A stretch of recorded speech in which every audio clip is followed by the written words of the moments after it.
Bon, tout le monde, laissez-moi commencer cette vidéo par un avertissement. En fait, c'est plutôt une mise en garde. Tout ce que vous allez voir et entendre dans cette vidéo, je ne l'encourage pas et je ne l'approuve pas non plus. Mais en tant que l'un des plus grands penseurs de notre époque, je plaisante, simplement en tant que commentateur, en tant qu'observateur, quelqu'un qui assiste au déclin de la civilisation occidentale, quelqu'un qui donne son avis. Je me sens chanceux que certains d'entre vous veuillent en m'écouter. Je fais simplement mon travail. Donc je ne fais que rapporter ce nouveau phénomène qui est observé sur les réseaux sociaux. Il y a ce film qui devient viral. Je n'ai pas regardé cette vidéo et l'Allemagne a interdit ce film. Maintenant, je comprends que ce n'est pas une production hollywoodienne grand public, mais beaucoup d'extraits de ce film deviennent complètement viraux sur les réseaux sociaux. Écoute, on ne peut pas contrôler la façon dont les gens pensent. D'accord. Donc au lieu de dire aux gens de ne pas penser à quelque chose, on doit essayer de comprendre pourquoi cela se produit. Alors laissez-moi vous donner quelques informations sur ce film. Ce film s'appelle Citoyen vigilant. Il vient tout juste de sortir. Comme je l'ai dit, il a été interdit en Allemagne, où il raconte l'histoire d'un homme d'affaires américain qui vit quelque part en Europe, probablement en Croatie ou peut-être en Allemagne. Je ne sais pas, où il va y avoir des personnes issues de l'immigration qui ont commis toutes sortes de crimes horribles contre les Européens de souche. Et il commence simplement à les tuer, commence en gros à leur faire justice lui-même. Donc certaines de ces vidéos, évidemment, je ne peux pas vous les montrer parce que je pourrais recevoir un avertissement pour atteinte aux droits d'auteur, ou peut-être pas, ou même que YouTube pourrait ne pas apprécier. Donc je vais simplement passer ces vidéos côte à côte.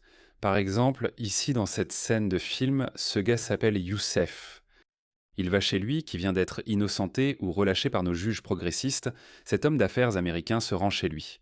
Il les interroge. Il lui demande « Pourquoi as-tu fait ça à cette pauvre fille européenne ?» Et sa mère, son père et sa sœur sont aussi assis à côté de lui. Et ils essaient en fait de justifier ses actes. Et le père justifie aussi, alors il se retourne et il demande ça. Oui, voilà. Il demande à sa sœur, « Que veux-tu dire ?»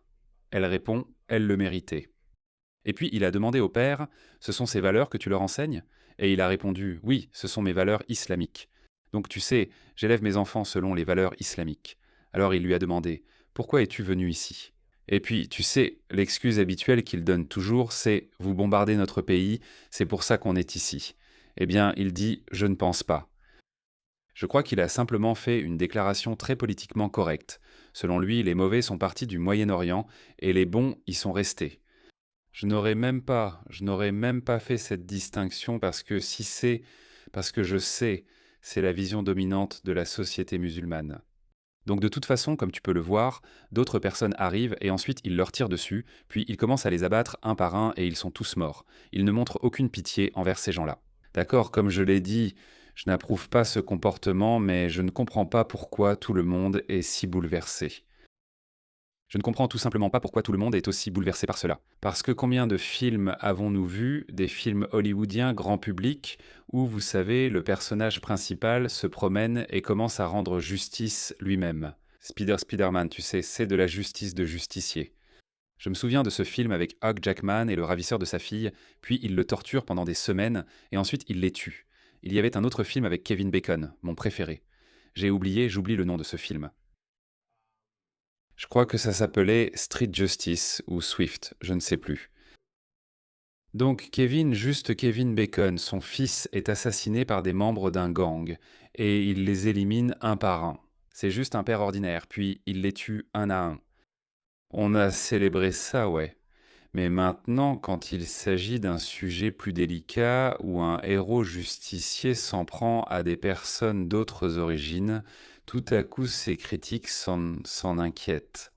Ils disent que ça propage la haine et tout ça. Encore une fois, écoutez, comme je l'ai dit, je ne dis pas que vous devriez vous faire justice vous-même. Je n'approuve pas ce comportement, mais au lieu de juste faire taire les gens, regardez un peu. Pourquoi vous vous inquiétez? Parce que, vous savez pourquoi? Parce qu'ils ont peur que quelque chose comme ça puisse vraiment arriver. À un moment, les gens vont se demander « Que se passe-t-il ?» Parce que nous avons vu à maintes reprises que nos juges éveillés relâchent ces criminels horribles issus d'autres milieux migrants, qui apportent avec eux leurs propres valeurs archaïques. Et ils les imposent au reste d'entre nous, qui n'avons rien à voir avec ça. La plupart des gens n'ont pas choisi cela. En réalité, on a vendu à la plupart des gens l'idée que, vous voyez, l'Amérique largue des bombes sur leur pays et, vous savez, il y a la guerre civile en Afrique. Ces gens sont des gens bien. Ces gens sont comme vous. Peut-être que c'est vrai. Mais ce qu'ils ne nous ont pas dit, c'est qu'ils allaient apporter leurs propres valeurs qui ne sont pas compatibles avec les valeurs occidentales. Et ils vont, vous savez, imposer leurs valeurs. Et nous avons vu que ce ne sont pas seulement les hommes qui font ces choses, d'accord? Les membres de leur famille les couvrent. Regardez, laissez-moi vous montrer ceci. Même des personnes qui sont nées et ont grandi en Occident, même elles les couvrent. C'est le père d'un violeur pakistanais en Réunion. Et écoutez-le. C'est pour cela que cette scène dans le film de justicier citoyen, c'est tellement vrai. Leurs membres de famille justifient leurs actes. Nous avons vu des mères défendre leur fils. Ce père va défendre les actes de son fils violeur. Écoutez-le.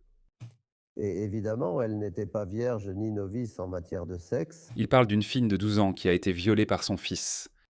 Donc tu ne considères pas ça comme un viol? Eh bien, moi, non. Et elle a 13 ans? 13 ans. 13 ans. Eh bien, oui, évidemment. Il n'est pas, vous savez, ce petit silence gênant. Ce n'est pas parce qu'il réfléchit à ses valeurs morales. Non, non, non, non, non. Il pense, oh, je sais ce que je vais leur dire. Ça va être difficile à entendre pour des oreilles occidentales.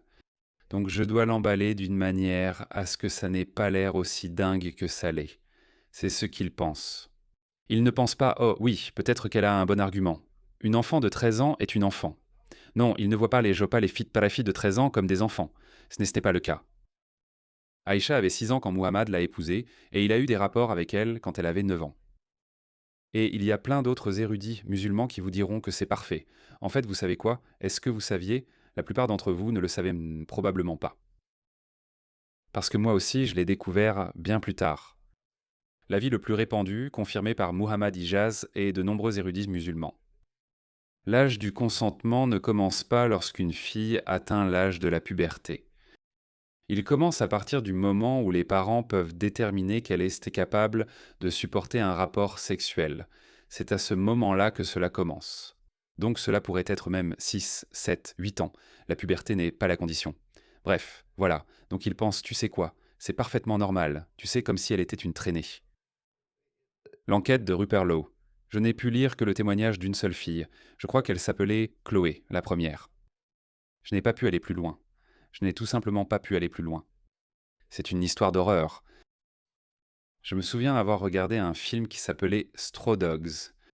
C'est basé quelque part dans le Midwest américain ou quelque chose comme ça, où une fille de la ville retourne dans sa ville natale, où elle retrouve des voyous avec qui elle a grandi, et ils la violent en groupe. Je me souviens avoir pensé en voyant le film, ta vie serait finie si ça t'arrivait. C'est horrible. C'était capturé de façon magnifique, cinématographiquement, car pour ceux qui l'ignorent, j'ai étudié l'art. J'ai étudié le cinéma et le théâtre dans ma jeunesse. Donc j'ai un certain talent pour ces choses-là et j'apprécie l'art de qualité. J'apprécie le bon jeu d'acteur. Donc je me souviens d'avoir trouvé ce film, Straw Dogs, très dérangeant. Mais ensuite, je réfléchissais en écoutant Asman Gold lire le témoignage de cette fille, Chloé, tiré du rapport d'enquête sur le gang de violeurs. Je me disais, mon Dieu, imagine si l'histoire de Chloé, rien que celle de Chloé, était en fait Um, adaptée en film. Ce serait le film le plus terrifiant que vous ayez jamais vu. Le film le plus terrifiant, encore et encore. Et elle s'y fait aspirer. Certaines personnes pourraient lui en vouloir, mais encore une fois, il faut se rappeler qu'elle n'avait que 11 ans quand cela lui est arrivé. Et puis ça continue jusqu'à ce qu'elle soit trop âgée pour ses fichiers PDF. Et c'est à ce moment-là qu'il la laisse compartir quand elle atteint 19 ou 20 ans. Parce que maintenant elle est trop âgée, ça ne marche plus, elle ne le fait plus pour eux. Et pendant tout ce temps, elle devient anorexique. Elle tombe dans la toxicomanie. Elle attrape toutes sortes d'IST horribles, tellement horribles. Donc tout ça dure depuis tellement longtemps, les gars. Tout cela dure depuis si longtemps. Et puis ce film sort, Citoyen vigilant, et le gouvernement allemand l'interdit parce qu'il craint qu'une chose pareille puisse arriver. Il y aura un jour de jugement. Je précise encore que je n'approuve pas ce comportement. seulement que je l'observe. J'observe les choses changer, évoluer ou se dégrader selon la façon dont vous voulez le voir en temps réel, c'est pourquoi je commente. Mais finissons cette vidéo. Ce père. Je ne le fais pas. Et elle a 13 ans. Elle a 13 ans. Mmh. Eh bien oui, évidemment, une part de responsabilité nous incombe. En partie. Concernant le grooming, je trouve que le juge et le jury sont allés trop loin. La police a exagéré uniquement parce que ces garçons sont asiatiques. Ces garçons étaient asiatiques.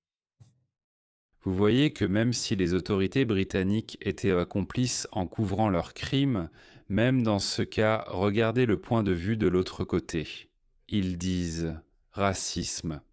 Ils auraient tendance dû s'en sortir totalement impunis. Beaucoup d'entre eux l'ont fait. Des milliers d'entre eux l'ont fait. Nous n'avons eu que 1400 aveux, des victimes confirmées et environ 600 condamnations d'hommes, quelque chose comme ça, 600 hommes pakistanais.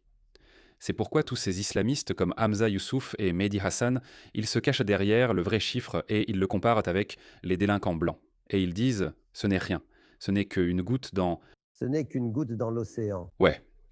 Donc bref, je veux regarder ce film. Comme je l'ai dit, ces scènes sont très puissantes. Ça n'a pas l'air d'être une grosse production avec un gros budget, mais je suis désolé. Je pense que le sujet est très fort. Et j'ai même retweeté en disant « ce sont les questions que nous voulons tous poser ».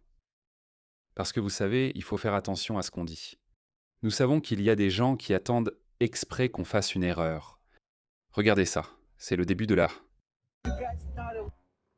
C'est le début de la scène où il entre dans la maison de cette famille. Ils viennent d'être innocentés et il fait quoi ça. Et il dit « Hé, vous voulez parler à notre avocat ? Aucune honte. » Et puis il pointe son arme et dit « D'accord, entrons. Allons discuter. » Et regardez cette famille assise parfaitement, tranquillement. Et le gamin, le violeur, essaie de jouer les héros. Et il dit « Boum, qui es-tu » ? Boum. Toi. Ouais, pour lui donner une leçon. Bref, encore une fois, je ne cautionne pas ce comportement. Bref, donc je pense que les autorités allemandes, et probablement nos politiciens occidentaux éveillés, sont soudainement inquiets à propos de ce film en particulier. Je ne sais pas pourquoi. Personne ne s'est inquiété pour le film avec Kevin Bacon ou celui avec Hugh Jackman, ni pour des centaines d'autres films de justiciers. Mais pour une raison quelconque, ils s'inquiètent pour ce film-là. Je me demande pourquoi. Parce que je pense qu'ils craignent que quelque chose puisse arriver. Je ne dis pas que ça devrait arriver.